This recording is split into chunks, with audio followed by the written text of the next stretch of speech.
ভাগৱত গীতা পৃথিৱীৰ এখন অতিকৈ উল্লেখনীয় পুথি। এই জ্ঞানৰ আচলতে কোনো মূল্য নাই। এই জ্ঞানত ইমান শক্তি আছে যে ই আপোনাৰ জীৱন সলনি কৰি পেলাব, আৰু ইয়াক ইমান গুৰুত্ব এনেই দিয়া হোৱা নাই। ইয়াৰ পাছত এটা বহুত ডাঙৰ কাৰণ আছে। ভিডিঅ'টো লাষ্টলৈকে চাব, কাৰণ গীতাৰ কথাবোৰ যদি কোনো এজন ব্যক্তিয়ে জানি লয়, তেতিয়া তেওঁ সফল হোৱাৰ পৰা কোনেও ৰখাব নোৱাৰে। গীতা জ্ঞান, প্ৰতিভা আৰু বুদ্ধিমত্তাৰে ভৰি আছে। নম্বৰ 7, নিজৰ কামক কৰি যোৱা বিনা তাৰ ফলৰ চিন্তা কৰি। এইটো এটা বহুত জনপ্ৰিয় বাণী হয়। কৰ্ম কৰি যোৱা, ফলৰ চিন্তা নকৰিবা। লাগিলে আপুনি যিয়ে কাম নকৰে কিয়, সেই কামটোক আপুনি লোভ আৰু অহংকাৰে তুলনা নকৰিব। তাৰ সলনি সেই কামক মৰম, দয়া আৰু সমৰ্পণেৰে কৰিব। মানে যিটো কাম কৰে তাক পূৰা মনেৰে কৰিব, পূৰা ধ্যান সেই কামটোতে লগাই দিয়ক। বহুত মানুহে মোক এইটো সোধে যে ভাই, এইটো কেনেকৈ হ'ব পাৰে? যদি আমি কামটো কৰিছোঁ, তেতিয়া সেই কামটো আমি ফলটো চাইহে কৰিছোঁ। মানে আপোনাৰ মনত চলি থাকে যে মই এই কামটো কৰিলে কি পাম, আৰু সেইবাবেহে আপুনি সেই কামটো কৰিছে, আৰু সেইবাবেহে আপোনাৰ মাজত মটিভেশ্যন আছে সেই কামটো কৰিবলৈ। তেতিয়া যদি ফলৰ কথা নাভাবোঁ, তেতিয়া সেই কামটো কেনেকৈ কৰিম?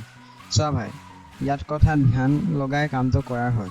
তেতিয়া চিম্পল ভাষাত ক'বলৈ হ'লে, আপুনি কোনো কাম তেতিয়াহে ভালদৰে কৰিব পাৰিব যদি আপুনি তাৰ বাহিৰে আৰু অন্য কোনো বিচাৰ নিজৰ মনত নানে। মানে যেতিয়া কাম কৰিছে তেতিয়া কেৱল কাম, অন্য কথাক আপুনি সেই কাম কৰি থকা সময়ত ইগন'ৰ কৰিব লাগে। বছ কাম যদি কাম, লাগিলে সেই বিচাৰ আপোনাৰ ফলৰে কিয় নহওক। কাৰণ যদি আপুনি ফলৰ কথা নাভাবে, তেতিয়া আপুনি সেই কামটোক 100% দিব পাৰে। সেইবাবে প্ৰেজেণ্ট মুভমেণ্ট, মানে বৰ্তমান কালত থাকি সেই কামটো কৰি যাওক। কাৰণ যদি আপুনি ফলৰ কথাই ভাবিব, তেতিয়া আপোনাৰ কামত আপুনি নিজৰ 100% দিব নোৱাৰিব। ভৱিষ্যতত পোৱা ফলৰ কথা আপুনি নাভাবিলেই বেছি ভাল। নিজৰ কামক সদায় নিজৰ মনেৰে কৰিব লাগে, আৰু সেই কামৰ ফলত আপুনি কি পাব তাক আপুনি কম ভবাই ভাল। নম্বৰ 6, পঞ্চ ইন্দ্ৰিয়ৰ বেয়া ব্যৱহাৰ কৰি পোৱা সুখ প্ৰথমে মিঠা লাগিব, কিন্তু পাছত ই আপোনাৰ বিষৰ দৰে আপোনাক শেষ কৰি দিব। ইয়াৰ অৰ্থ এইটো হ'ল যে বেয়া কাম কৰি পোৱা বস্তু আপোনাক বহুত তলত পেলাই দিব। নিচা কৰা, সুৰা কৰা বা এনে যিকোনো বেয়া কাম আপুনি যদি কৰে, তেন্তে ই আপোনাক প্ৰথমেতো সুখ দিব, কিন্তু আপুনি দীঘলীয়া সময়লৈ এইটোৱে ইয়াক সুখ নিদিয়ে, আপোনাক ই তললৈ পেলাই দিব। সেইবাবে জীৱনত এনে কোনো কাম যিটো আপুনি গম পায় যে বেয়া হয়, সেই কামটোক আপুনি কেতিয়াও নকৰিব। ইয়াৰ সলনি এনেকুৱা কাম কৰিব লাগে যিহৰ পৰা আপুনি পৰম সন্তোষ লাভ কৰিব পাৰে। যিটো সুখ আপুনি নিজৰ পৰা নহয়, যিটো আপুনি এইখন বিশ্বব্ৰহ্মাণ্ডৰ বেলেগৰ পৰা পাব পাৰে। আৰু এনেকুৱা আনন্দ আপুনি কেনেকৈ পাব? এনেকুৱা আনন্দ পাব আপুনি কাৰোবাৰ লগত প্ৰেম কৰি, মানুহক সহায় কৰি, মা দেউতাক সেৱা কৰি, আৰু দৰিদ্ৰক সহায় কৰি ইত্যাদি। নম্বৰ 5, জীৱনত সফল হোৱা আটাইতকৈ ডাঙৰ উপায়টো হ'ল বেলেঞ্চ লাইফ, মানে সন্তুলিত জীৱন। জীৱনৰ যিকোনো কাম হওক, যেনে শোৱা, খোৱা বা জীৱনৰ যিকোনো কাম হওক, আপুনি সেই কামটোক সমান স্তৰত কৰিব লাগে। না বেছি না কম, না আপুনি বেছি হ'ব লাগে না আপুনি কম হ'ব লাগে, না আপুনি বেছি খাব লাগে না আপুনি একেবাৰে খাব নালাগে। আপুনি সকলো কামকে সমান স্তৰত কৰিব লাগে। নম্বৰ 4, যদি আপুনি নিজৰ মনক নিয়ন্ত্ৰণ কৰিব পৰা নাই, তেতিয়া আপুনি তাৰ গোলাম হৈ পৰে। এই বাণীটোৱে আপোনাৰ জীৱন সলনি কৰি দিব পাৰে।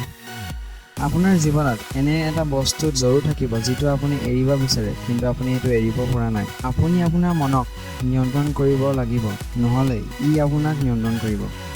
আপুনি যেতিয়া কোনো কথা ভাবে, তেতিয়া আপুনি নিজৰ হৃদয় আৰু মগজু দুয়োৰে কথা শুনিব লাগে। কাৰণ কিবা এটা সিদ্ধান্ত লওঁতে যদি আপুনি মগজুৰে কথা বেছি ভাবে আৰু হৃদয়ক একেবাৰে নাচায়, তেন্তে ই আপোনাক বহুত তললৈ পেলাই দিব পাৰে। নম্বৰ 3, আপুনি নিজৰ জীৱনত কেতিয়াও সফল হ'ব নোৱাৰে যদি আপুনি যিকোনো বস্তুতে সন্দেহ কৰে, অথবা আপুনি ঋণাত্মক ভাবে, মানে নিগেটিভ ভাবে। আপুনি এইখন পৃথিৱীক যেনেকৈ চায়, আপুনি এইখন পৃথিৱীক সেনেকৈ দেখিব। যদি আপুনি কিবা এটা বস্তু ভাল পায়, সেইটো বস্তু বেলেগ মানুহে ভাল নাপাব পাৰে। আপুনি এইটো নিশ্চয় শুনিছে যে এইখন পৃথিৱী অহংকাৰে গঢ় লৈ উঠিছে। কিন্তু আজিৰ পৃথিৱীতো এনে কিছুমান মানুহ আছে, যিবোৰ মানুহ আজিৰ এই অৱস্থাটো বহুত সুখত আছে। এইটো ইয়াৰ বাবে কাৰণ তেওঁলোকে এইখন পৃথিৱীক বেলেগ ধৰণে চায়। আপুনি পৃথিৱীখনক বেলেগ চকুৰে চাব লাগিব, কাৰণ পৃথিৱী যেনেকৈ আছে তেনেকৈ থাকিব।